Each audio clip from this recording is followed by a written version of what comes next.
Si incrinano i rapporti tra Palermo e Roma nel merito del futuro fotovoltaico in Sicilia. Gli interventi incrociati del presidente Schifani e del ministro Adolfo Urso. Giuliana Miccichè.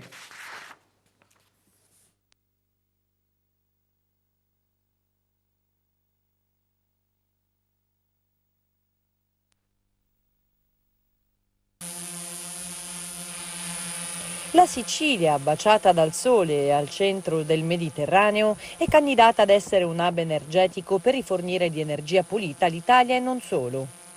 Esistono centinaia di progetti per rivestire migliaia di ettari con pannelli solari fotovoltaici. Si tratta in maggior parte di terreni enormi che molti agricoltori hanno già venduto a società multinazionali. Ebbene, il presidente della regione, Renato Schifani, ha appena annunciato la sospensione delle autorizzazioni per il fotovoltaico e ha affermato: ho deciso a breve di sospendere il rilascio delle autorizzazioni per il fotovoltaico. Dobbiamo valutare l'utile d'impresa con l'utile sociale e col danno ambientale. Poi questa attività porta lavoro? L'energia rimane in Sicilia? No. La Sicilia paga un prezzo non dovuto per una risorsa che abbiamo. Il danno è la beffa.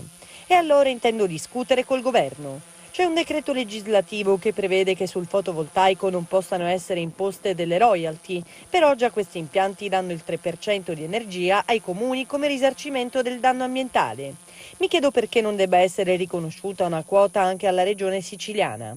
Dobbiamo trovare una soluzione che consenta al governo regionale di chiedere a chi intende insediare gli impianti fotovoltaici energia, non soldi, per avere una bolletta più attenuata grazie a ciò che si produce nella regione.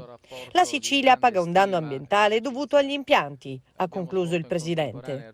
Tanto è bastato per sollevare di scatto dalla sedia il ministro delle imprese e del Made in Italy, ex attività produttive, Adolfo Urso, che replica: a Schifani dico che i pannelli solari sono una grande scommessa soprattutto delle regioni meridionali per realizzare energia rinnovabile. E per la Sicilia sono un'occasione irrinunciabile anche perché creano occupazione. Stiamo realizzando il più grande stabilimento di pannelli solari d'Europa, ad opera di una grande azienda come Enel. A Catania l'Etna Valley sta diventando un polo tecnologico avanzato in Europa per la produzione di pannelli solari. Inoltre è la maggioranza del governo siciliano ad aver votato per aumentare la produzione di energia dal fotovoltaico a 300 megawatt all'anno nel 2026, dagli attuali 92. E poi Urso accorcia le distanze. Sono amico del governatore Schifani, con cui stiamo realizzando numerosi progetti di politica industriale. Tra l'altro ho avviato con lui un tavolo su Termini Imerese.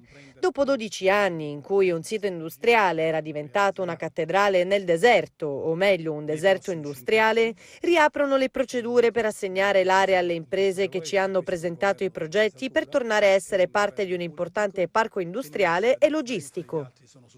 Nell'ultimo decennio sulla base